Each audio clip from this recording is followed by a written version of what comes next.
terms of interesting media trends that we're seeing, we wrote a prediction stock at the end of last year about 2018, and it was really all about how data would drive disruption in the media industry, and we are really seeing that come to fruition in a few ways. So on one front, you have, I think, an interesting and probably appropriate renaissance of publisher interest.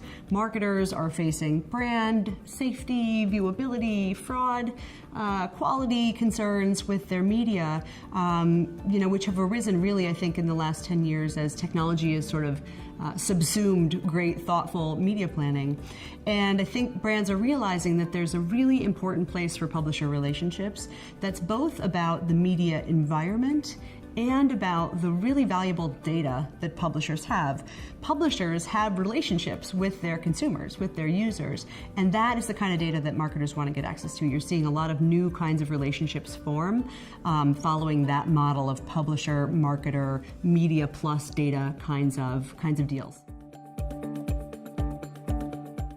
So it's an interesting time for retailers who we are actually seeing start to move into the space of media companies. So essentially retailers as media companies. And it's a trend that is still, I think, relatively nascent, but meaningful. So companies like Amazon being the most obvious, but certainly also companies like Target and Walmart who are recognizing that marketers, the marketers that they can be selling to, are really hungry for good data, for good, accurate data, particularly transactional data that can be used for understanding how a campaign performed from a measurement standpoint, to thinking about how to predict future behavior of a target audience. You want to make sure that the way that you serve those customers is good and that you can continue to have a relationship with those customers for the long term.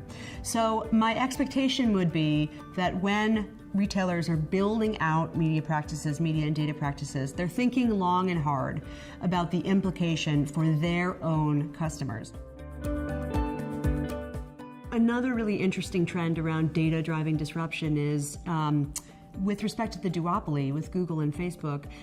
There's been a lot of interesting stuff happening in the news with both of those companies, whether it is obvious and oriented around kind of consumer and consumer use of data, and perhaps less obvious in more of a B2B advertising context, moves that some of those companies have made around access to consumer data, access to log file information that I think is causing some strife for marketers. So the traditional notion of Google and Facebook being simply required as scaled, relatively easy to use platforms to get access to consumers, I think you're starting to see maybe some cracks in that sensibility as marketers are really starting to think about consumer experience, starting to think about control of data, centralization of data, environment, and being in quality environments.